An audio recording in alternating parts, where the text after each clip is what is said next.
वैज्ञानिक हमारे सामने ऐसा विचार प्रस्तुत करते हैं कि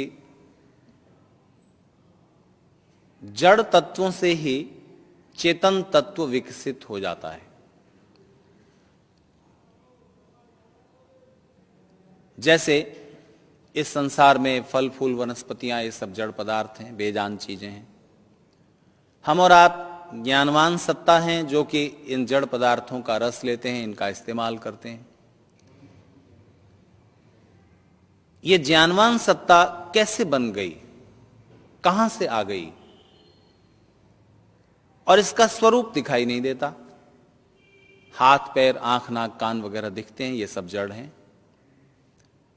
लेकिन इस शरीर का पूरा एनालिसिस करने पर, पूरा पोस्टमार्टम कर दीजिए, पूरा हर तरह से डिसेक्ट कीजिए, कहीं पर भी उस सत्ता का स्वरूप दिखाई नहीं देता जो चेतन है, जो अपने होने का एहसास करने वाली चीज है।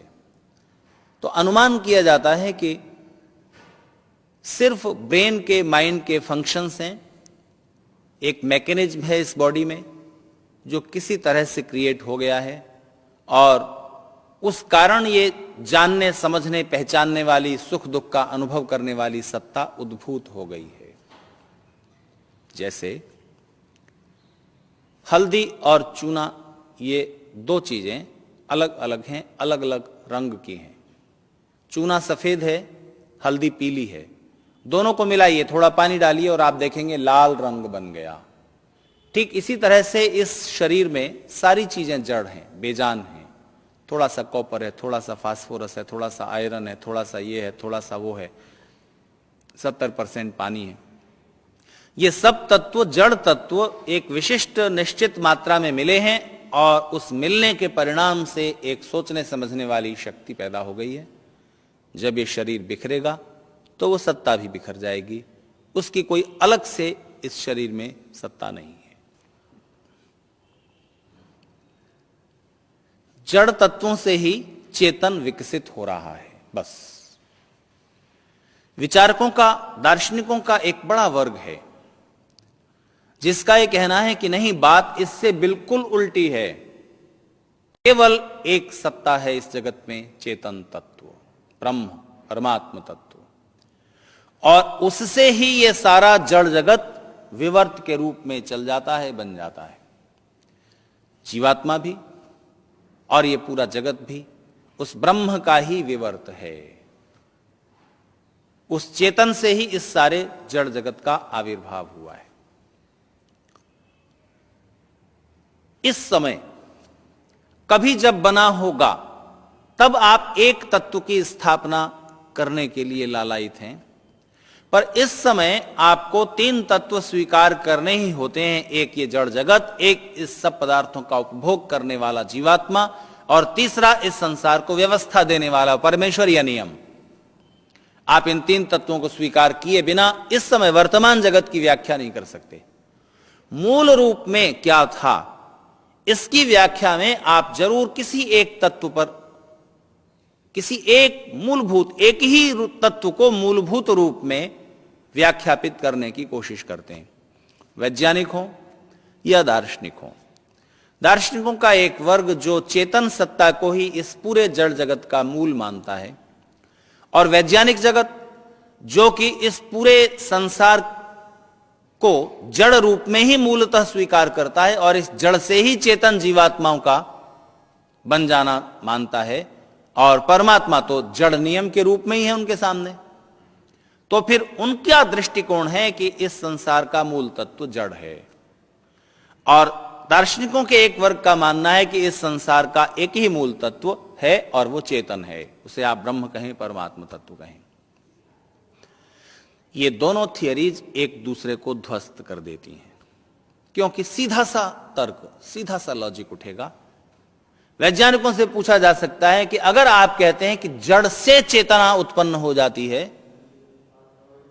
तो फिर इससे अपोजिट क्यों नहीं हो सकता, इसके विरुद्ध क्यों नहीं हो सकता कि चेतन से ही सारा जड़ जगत बन गया हो? और एक ही चेतन तत्व को कहने वालों से यह कहा जा सकता है कि अगर चेतन से ही पूरे जड़ जगत का विस्तार हो सकता है तो जड़ तत्वों से ही चेतना क्यों नहीं बन सकती? यह प्रश्न देहली दीपक न्याय से बीच में रखे हुए दीपक की रोशनी जैसे दोनों तरफ जाती है, इसी तरह यह अकेला तर्क दोनों थियरीज को ध्वस्त करता है। थोड़ा सा और विचार करें। अगर चेतन तत्व से जड़ जगत का विस्तार हो गया और सब जीवात्मा भी, हम और आप जो बिल्कुल डिफरेंट हैं, हमारे विचार, हमारी सोच, हमारी अनुभूतियां अलग अलग हैं, वो सब एक ही उस मूल तत्व से विकसित होकर या विवर्त होकर बने हैं, और ये पूरा जड़ जगत भी, तो दो बातें सोचने की हैं। एक तो ये कि मूल तत्व के गुण उसके विवर्त में या परिणाम में आने चाहिए। अगर मेरा ये पेन जिस तत्व से बना है, उस तत्व के जो गुण हैं, जो मूलभूत गुण हैं, वो इस पेन में भी होंगे। प्लास्टिक से बना है तो प्लास्टिक के गुण इस पेन में होंगे। अगर ये किसी मेटल से बना हुआ होता तो मेटल के गुण इस पेन में दिखाई देते। सोने के आभूषण में स्वर्ण के गुण होंगे, पीतल के आभूषण में पीतल के होंगे, चांदी के आभूषण में चांदी के तत्व गुण होंगे। तो ब्रह्म का चेतनत्व, ब्रह्म का आनंद इस जड़ जगत में भी झलकना चाहिए, एक बात। दूसरी बात, अगर सब जीवात्मा जो कि इस समय भिन्न भिन्न हैं, परमेश्वर के अंश रूप में अलग अलग हुए, तो सोचने की बात है कि परमेश्वर का एक अंश अलग हो गया, दूसरा अंश अलग हो गया, तीसरा अंश अलग हो गया, तो परमेश्वर के मूल स्वरूप में अंतर आएगा। जरा विचार कीजिए। जब हम परमेश्वर से अलग हुए, या यह सोचना चाहिए कि यह हमारा भ्रम है कि हम ईश्वर से अलग हैं, तो वो भ्रम की शुरुआत कब हुई? जब हम अपने को ब्रह्म से अलग अलग समझने लगे, परमात्मा से अलग अपना अस्तित्व अनुभव करने लगे। उसका प्रारंभ कब हुआ?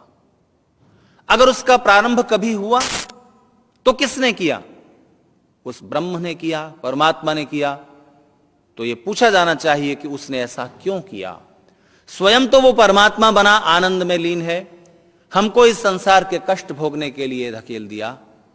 अगर आप इसका उत्तर ये देंगे कि इस भ्रम का, इस गलत फहमी का प्रारंभ कभी नहीं हुआ कि हम ब्रह्म से अलग हैं, बल्कि ये गलत फहमी, ये भ्रम हमेशा से चला आ रहा है, तो आपको ये मानना होगा कि जो भ्रम, जो गलत फहमी हमेशा से चली आ रही है, वो हमेशा रहेगी। क्योंकि जो भी चीज अनादि है वो अनंत होगी। आप ऐसा कोई भी उदाहरण और तर्क नहीं दे सकते कि जो अनादि है वो शांत हो, शुरुआत हुई हो और समाप्ति न हो। ऐसा आप कोई उदाहरण और तर्क नहीं दे सकते। और न कभी ऐसा होगा कि जिसकी शुरुआत नहीं हुई है और समाप्ति हो जाएगी, या शुरुआत हुई है और समाप्ति नहीं होगी। या आप ऐसा उदाहरण देकर बताएं कि जिसकी शुरुआत नहीं हुई कभी और समाप्ति होगी, और शुरुआत हुई है और समाप्ति नहीं होगी। आप कोई भी ऐसा एक उदाहरण इस जगत में नहीं दे सकते और न तर्क रख सकते। नियम यह है कि जो चीजें कभी शुरू नहीं हुई वो कभी समाप्त नहीं होती, जो चीजें कभी बनी नहीं वो कभी बिगड़ेंगी नहीं, और जिनका निर्माण हुआ है उनका विनाश भी निश्चित है, जिनका प्रारंभ हुआ है उनकी समाप्ति भी निश्चित है। तो इस भ्रम की शुरुआत कि हम जीवात्मा हैं, इस गलतफहमी की शुरुआत कब हो गई? किसने कर दी? क्यों कर दी? परमात्मा ने की तो क्यों की? क्यों वो स्वयं परमात्मा बने बैठे, हमको जीवात्मा बनाकर संसार में धकेल दिया? इस प्रश्न का उत्तर नहीं मिलता। मित्रों, जीवात्मा की सत्ता अपने आप में स्वतंत्र है, और परमात्मा की, वैज्ञानिकों के अनुसार, जड़ जगत से ही चेतन आविर्भूत हो जाता है। इस विचार की थोड़ी परीक्षा करें। प्रोटोप्लाज्म से एक सेल वाले प्राणी का जन्म होता है, फिर 2 सेल वाले, फिर 3 सेल वाले, इस तरह से जीवन का उद्भव और विकास हो गया। विज्ञान जीवन की व्याख्या इस तरह से प्रस्तुत करता है। किंतु जड़ तत्वों से ज्ञानवान सत्ता किस तरह बन जाती है, इस बारे में वैज्ञानिक स्वयं संदिग्ध हैं। किस तरह बन जाती है, कैसे ज्ञान का आविर्भाव हो जाता है, यह साइंस की किसी भी लैब की पकड़ से बाहर है। Alexis Carrel, Nobel prize winner scientist, जो नोबेल प्राइज विजेता वैज्ञानिक हैं, वो कहते हैं कि बोध कहां से और कैसे आविर्भूत हो जाता है, ज्ञान की शुरुआत कैसे और किस प्रकार हो जाती है, यह एक ऐसा अज्ञात तथ्य है शायद जिस गुत्थी को हम कभी सुलझा नहीं सकेंगे। एक वैज्ञानिक के नाते वो ये वक्तव्य दे रहे हैं। तो जड़ तत्व से चेतन का आविर्भाव होना भी सर्वथा असंगत प्रतीत होता है। और एक बात विचार करें, उदाहरण के रूप में जब यह चीज सामने रखी जाती है कि हल्दी और चूने को मिलाया और लाल रंग बन गया, हल्दी पीली थी, चूना सफेद, लाल रंग कहीं था नहीं, दोनों को मिलाया और लाल रंग बन गया।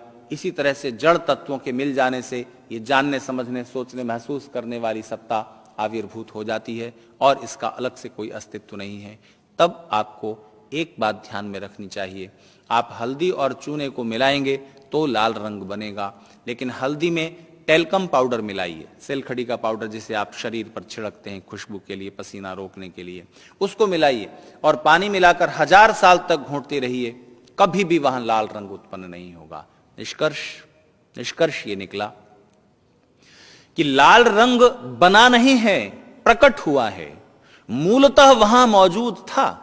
हल्दी और चूने को मिलाने से लाल रंग प्रकट हो गया है। हल्दी और चूने को आप अलग अलग करेंगे, लाल रंग विलीन हो जाएगा। अगर आप जड़ तत्वों से चेतना आविर्भूत हो जाती है, जड़ तत्वों के मिल जाने से ऐसा मानते हैं, तो आपको मानना पड़ेगा कि जड़ तत्वों के अंदर चेतना छिपी हुई है, केवल एक विशिष्ट मात्रा में मिल जाने से वो प्रकट हो जाती है।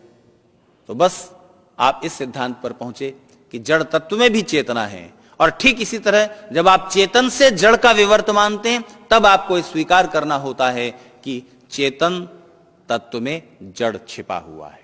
हां, यह बात मानी जा सकती है कि परमेश्वर ने इस संसार की रचना जिन पदार्थों से की है, वो पदार्थ प्रलय अवस्था में वो तत्व परमेश्वर की शक्ति रूप में ही अवस्थित रहते हैं। और जब परमेश्वर इस जगत की रचना करते हैं तो अपने अंदर अवस्थित प्रकृति के उन तत्वों से इस जगत की रचना करते हैं। और जीवात्मा भी प्रलय अवस्था में परमेश्वर में ही लीन होते हैं, परमेश्वर के साथ इस तरह से जुड़े हुए होते हैं। और सृष्टि की अवस्था में प्रकृति के उपादान कारणों से इस जगत की रचना होती है, सब जीवात्माओं के उपभोग के लिए। कर्म फलों के अनुसार प्रत्येक जीवात्मा अलग अलग प्रकार के शरीर प्राप्त करता है और इस शरीर और इंद्रियों के माध्यम से इस जगत के सारे पदार्थों का उपभोग करता है। तो इन तीन तत्वों का विवेचन किसी भी तरह से, किसी भी दृष्टिकोण से आप जीवन और जगत को देखेंगे, आपको इसी रूप में करना पड़ेगा। ये तीन तत्व आपको स्वीकार करने होते हैं। जीवात्मा इस संसार में सब पदार्थों का उपभोक्ता है, परमेश्वर जीवात्मा के कर्म फल के अनुसार उन कर्म फलों का भोग प्रदान करने वाला न्यायाधीश है, और इस जगत के पदार्थों का रचयिता परमेश्वर है। इस संसार में सब पदार्थों का उपभोग करने के लिए हम स्वतंत्र हैं। उन पदार्थों को अलग अलग विधि से, अलग अलग तरीके से आप उपयोग में ला सकते हैं। उसमें अपनी शक्ति और सामर्थ्य के अनुसार किसी सीमा तक कुछ बदलाव भी ला सकते हैं। फूलों को नया रूप दे सकते हैं, फलों को मिलाकर आप कुछ नया फल बना सकते हैं, जो कि जेनेटिक इंजीनियरिंग से आजकल हो रहा है। लेकिन यह ना भूलिए कि आपको उन नियमों के अंतर्गत ही चलना पड़ेगा। आप उन नियमों के बाहर जाकर के इस जगत में कोई भी परिवर्तन नहीं ला सकते। जितनी छूट है उन नियमों को इधर से उधर करने की, वो नियमों के अंदर ही है। इसलिए वेद ने कहा है, सूत्रम सूत्रस्य यो विद्यात्, सूत्र के अंदर छिपे हुए, नियमों के अंदर छिपे हुए नियमों को जो जानता है वो इस संसार के रहस्य को जानता है। बस यहीं पर वेद का प्रकाश हमारा मार्गदर्शन करता है। ऋषि दयानंद, जो कि वेद के अद्भुत व्याख्याता हैं, उन्होंने वैदिक दार्शनिक चिंतन के आधार पर आज के इस युग में फिर से जीवन, जगत, जीवात्मा, परमात्मा, प्रकृति, इन सब का जो सूक्ष्म और विस्तृत विवेचन हमारे सामने प्रस्तुत किया है वो अद्भुत है। और वैज्ञानिक दृष्टिकोण से देखें या दार्शनिक दृष्टिकोण से देखें, आपको इन 3 तत्वों के साथ अपने जीवन और जगत की विवेचना को संयुक्त करना पड़ता है। मैंने जैसा आपसे वेद का एक मंत्र उद्धृत किया था, उसे आपको पुनः स्मरण दिला दूं। द्वा सुपर्णा सयुजा सखाया समानम वृक्षम परिशस्व जाते तयोरन्यः पिप्पलम स्वाद्वत्ति अनशनन्यो अभिचाकशीति। ये संसार एक वृक्ष है, इस पर तरह तरह के रसीले फल हैं। जीवात्मा उन रसीले फलों का उपभोग कर रहा है। इसकी रचना सब जीवात्माओं के लिए ही हुई है, किंतु न भूलना परमेश्वर देख रहा है। इस जगत में आप अकेले नहीं हैं, इस जगत के सब पदार्थ सबके लिए हैं। इसलिए अपने पुरुषार्थ के प्रतिफल में जो आपको मिल रहा है उसका उपभोग करें, दूसरे के हिस्से का अन्याय से छीन कर न खाएं।